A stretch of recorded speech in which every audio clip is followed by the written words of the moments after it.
Hello प्यारे दोस्तों, स्वागत है आप सभी का आपके अपने यूट्यूब चैनल एजुकेशनल इन्वेस्टमेंट में। प्यारे दोस्तों, बायोलॉजी के सीरीज में हम लोगों ने पिछले वीडियो में कोशिका के प्रमुख प्रमुख भागों के बारे में पढ़ा था। उसी क्रम में आज आगे अन्य भागों के बारे में हम पढ़ेंगे। तो दोस्तों, अगर आप लोगों ने उस वीडियो को नहीं देखा होगा तो डिस्क्रिप्शन में मैं उसका लिंक दे दूंगा, आप उसे जरूर देखिएगा और तभी इस वीडियो को देखिएगा, क्योंकि तभी आपको बातें समझ में आएंगी। चलिए दोस्तों, तो इसकी शुरुआत करते हैं। चलिए, 8वां नंबर है प्यारे दोस्तों, लाइसोसोम। चलिए, लाइसोसोम की दोस्तों खोज डी डुवे ने की थी। किसने? डी डुवे नामक वैज्ञानिक ने लाइसोसोम्स की खोज की थी और इसको उन्होंने सूक्ष्म यानी छोटी, गोल और इकहरी मतलब कि एक झिल्ली से घिरी थैली की संरचना बताया था। उन्होंने क्या बताया था? इकहरी झिल्ली की संरचना, जो कि सूक्ष्म है और गोल है। और इसका जो कार्य होता है दोस्तों, वह पदार्थों का भक्षण, पाचन होता है ना। क्या होता है? उसका पाचन और उसका भक्षण होता है। और इसमें दोस्तों 24 प्रकार के एंजाइम पाए जाते हैं। तो लाइसोसोम्स में कितने प्रकार के एंजाइम पाए जाते हैं? 24 प्रकार के एंजाइम इसमें पाए जाते हैं। और सबसे बड़ी खासियत इसकी यह है दोस्तों, और जिसके कारण इसे बार बार पूछा जाता है परीक्षाओं में, कि इस लाइसोसोम्स को आत्महत्या की थैली कहा जाता है। आत्महत्या की थैली कहता है। क्यों कहा जाता है, अभी आप आगे देखेंगे। ठीक है। और दोस्तों, यह दोस्तों स्तनधारियों के जो लाल कण होते हैं, रेड सेल्स होते हैं, उसमें यह नहीं पाया जाता है। पूरे शरीर में पाया जाता है, लेकिन रेड सेल्स में यानी ब्लड के जो सेल्स होते हैं उसमें यह नहीं पाया जाता है। चलिए, 9वां है दोस्तों, लवक। क्या होता है? लवक। दोस्तों, लवक जो होता है वह पादप कोशिकाओं में पाया जाता है। ठीक, किसमें? पादप कोशिकाओं में लवक जो है वह पाए जाते हैं। और इसके प्यारे दोस्तों, इसके 3 भाग होते हैं। ठीक, कितने भाग होते हैं? 3 भाग। सबसे पहला है हरित लवक। ठीक है। लवक कितने प्रकार के होते हैं? 3 प्रकार के। सबसे पहला है हरित लवक। हरित लवक जानते हैं आप कहाँ पाया जाता है? सभी ग्रीन प्लांट्स में हरित लवक पाया जाता है। और दोस्तों, हरित लवक क्या होता है? हरे रंग का होता है। ठीक, किस रंग का होता है? हरे रंग का होता है। और इसीलिए सभी वृक्षों या सभी पौधों का रंग हरा होता है। ठीक, इसके अंतर्गत एक हरे रंग का पदार्थ होता है जिसे पर्णहरित या क्लोरोफिल कहा जाता है। इसी की सहायता से पौधा प्रकाश संश्लेषण करता है और अपना भोजन बनाता है। क्या करता है? प्रकाश संश्लेषण इसी के कारण करता है, हरित लवक के कारण, यह क्लोरोफिल के कारण, और उसी की वजह से वह अपना भोजन बना पाता है। और इसी कारण जो है दोस्तों, इस हरित लवक को पादप कोशिका का रसोई घर भी कहते हैं। क्या कहते हैं? रसोई घर भी कहते हैं पादप कोशिका का, क्योंकि इसी वजह से पौधा अपना भोजन बना पाता है। और जैसा कि मैंने बताया कि पत्तियों का जो जो हरा रंग होता है वह इसी कारण होता है, और जो उनका पीला रंग होता है वह कैरोटीन के निर्माण के कारण हो जाता है।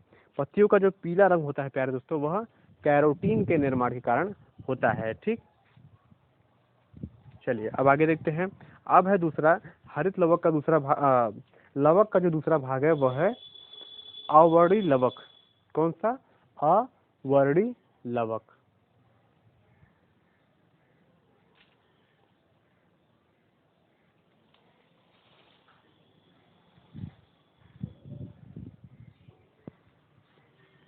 दोस्तों, जो अवर्णी लवक होता है वह रंगहीन होता है, और रंगहीन होने के कारण ही इसका नाम जो है अवर्णी लवक रखा गया है। और वह पौधों की कोशिकाओं में यह पाया जाता है। ठीक, कहाँ पाया जाता है? पौधों की कोशिकाओं में। और यह सूर्य के प्रकाश से वंचित रहता है। ठीक है। जैसे कि जो जड़ में जो लवक पाए जाते हैं वही अवर्णी लवक होते हैं, और वह हमेशा जमीन के नीचे रहते हैं, क्योंकि उनपे इसी कारण उनपे जो है सूर्य का प्रकाश नहीं पहुंच पाता है। और दोस्तों, यह जड़ों में जड़ों के द्वारा जल को शोषित करने और भोजन बनाने में सहायक होता है। ठीक है, जो भूमिगत तने होते हैं उनमें यह पाया जाता है और भोज्य पदार्थों का संग्रहण करने में यह उसके सहायक होते हैं। ठीक है, अब चलिए देखिए तीसरा है दोस्तों वर्णी लवक। ठीक, पहला था हरित लवक, दूसरा अवर्णित लवक, अब यह है वर्णी लवक। ये रंगीन लवक होते हैं दोस्तों, इनका रंग निश्चित नहीं होता, यह किसी भी रंग के हो सकते हैं। यह प्रायः पीले रंग के होते हैं, नारंगी रंग के होते हैं या फिर लाल रंग के होते हैं। ठीक, और यह पौधों के रंगीन भाग, पौधों के कई रंगीन, जैसे फूल हो गया पौधा का, ठीक है, कई पौधे होते हैं जो पीले होते हैं, कई जो है पौधे होते हैं जिनका फल पीला होता है, लाल होता है, इस भागों में यह पाए जाते हैं। जैसे पुष्प हो गया, फल भित्ति हो गया, बीज हो गया आदि। और इसका कुछ उदाहरण मैं आपको बताता हूँ। जैसे टमाटर में लाइकोपेन होता है, गाजर में कैरोटीन होता है, चुकंदर में विटामिन होता है। ठीक, ये सब वर्णी लवक होते हैं। ठीक है, चलिए एक बार मैं और पढ़ दे रहा हूँ। जैसे टमाटर में लाइकोपेन, क्योंकि दोस्तों यह क्वेश्चन बार बार पूछता है, गाजर में कौन सा लवक पाया जाता है, टमाटर में कौन सा लवक पाया जाता है। ठीक, तो गाजर में कैरोटीन, टमाटर में लाइकोपेन, चुकंदर में विटामिन, मिर्च में भी पाया जाता है साइनिन। ठीक, तो इसी प्रकार से दोस्तों कई और हैं, और अभी हम इसी सीरीज में आगे देखते हैं। चलिए अगला है दोस्तों रसधानी। कोशिका के भाग में अगला है 10वां नंबर रसधानी। ठीक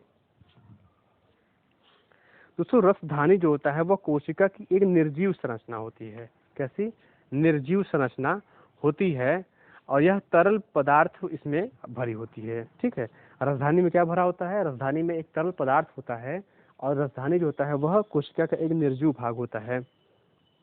कोशिका जो जंतु कोशिकाएं होते हैं दोस्तों, उसमें यह छोटी छोटी आकार में पाए जाते हैं, छोटे छोटे आकार में। लेकिन जो पौधे होते हैं उसमें यह बड़े आकार का पाया जाता है और एक पाया जाता है, और यह ठीक केंद्रक के पास स्थित होता है, केंद्र में या तो कह लीजिए। ठीक है, जंतु कोशिकाओं में छोटे छोटे पैकेटों के रूप में होता है, लेकिन पादप कोशिकाओं में बड़ा होता है, एक होता है और केंद्र में स्थित होता है। चलिए अब देखते हैं हम लोग 11वां नंबर केंद्रक। ठीक दोस्तों, केंद्रक जो क्या होता है वह कोशिका का एक बहुत ही महत्वपूर्ण अंग है। ठीक है, क्या है? एक बहुत ही महत्वपूर्ण अंग यह कोशिका का होता है दोस्तों, और यह जो है उसके प्रबंधन में या कोशिका के प्रबंधन में एक बहुत ही महत्वपूर्ण योगदान देता है। ठीक,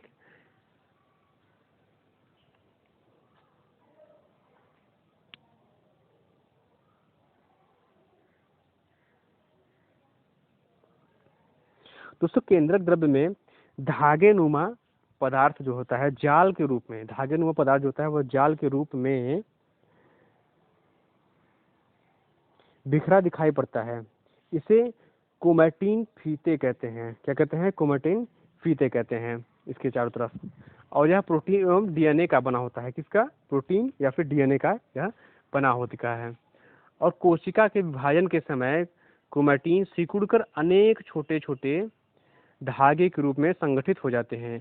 इस धागों को ही गुणसूत्र कहते हैं। क्या कहते हैं इनको? गुणसूत्र कहते हैं। प्रत्येक जाति के जीवधारियों में सभी कोशिकाओं के केंद्रक में गुणसूत्र की संख्या निश्चित होती है। ठीक है, प्रत्येक जीव होता है जो उसमें अपने अपने गुणसूत्र की संख्या निश्चित होती है। जैसे मानव में 23 जोड़े गुणसूत्र पाए जाते हैं, यह क्वेश्चन पूछा भी गया है। चिंपैंजी में 24 जोड़े और बंदर में 21 जोड़े गुणसूत्र पाए जाते हैं। ठीक, चलिए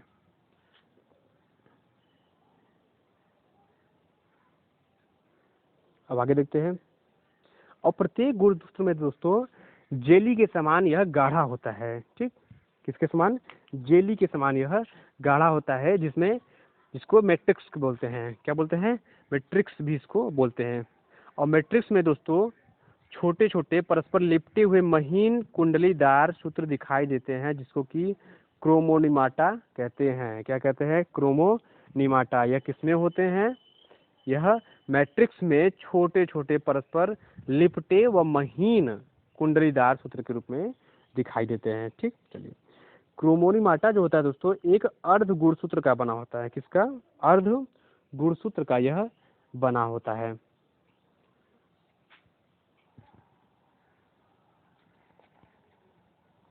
दोनों क्रोमैटिड जो होते हैं एक निश्चित स्थान पर एक दूसरे से जुड़े होते हैं, जिसे सेंट्रोमियर कहते हैं। क्या कहते हैं?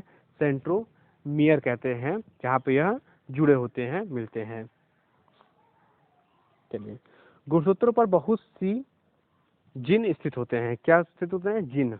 दोस्तों इसमें थोड़ा सा मिसप्रिंट है, थोड़ा सा क्षमा करिएगा। धीरे धीरे इन मिसप्रिंटों की संख्या कम होती चली जाएगी, ठीक है।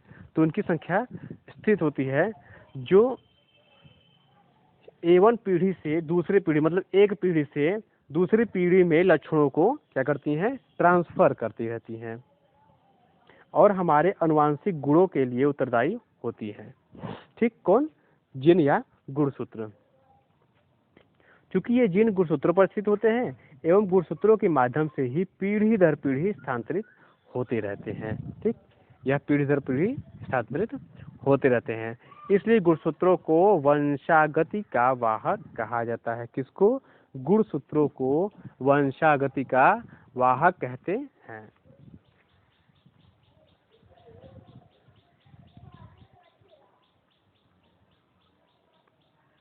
दोस्तों क्रोमेटिन के अलावा केंद्रक में एक सघन गोल संरचनाएं दिखाई पड़ती हैं, जिसे केंद्रिका कहते हैं। क्या कहते हैं? केंद्रिका कहते हैं।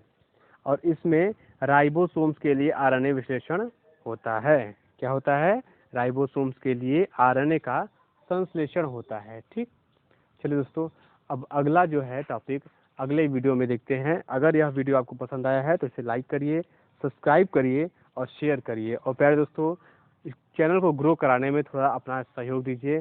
चैनल बहुत ही धीरे धीरे ग्रो कर रहा है और एक तरह से देखा जाए तो ग्रो कर ही नहीं रहा है। कृपया अपना आप लोग सहयोग दीजिए और इसको ग्रो कराइए और धीरे धीरे इसमें सुधार होता जाएगा। दोस्तों अभी कई कमियां इसमें हैं। अभी आपको शायद मेरा आवाज़ भी थोड़ा सा पुराना टाइप का या फिर अच्छा नहीं लग रहा होगा, और क्योंकि मैं हेडफोन से ही वीडियो बना रहा हूँ, ईयरफोन से, तो धीरे धीरे जब इक्विपमेंट्स आएंगे तो सब कुछ में सुधार होगा।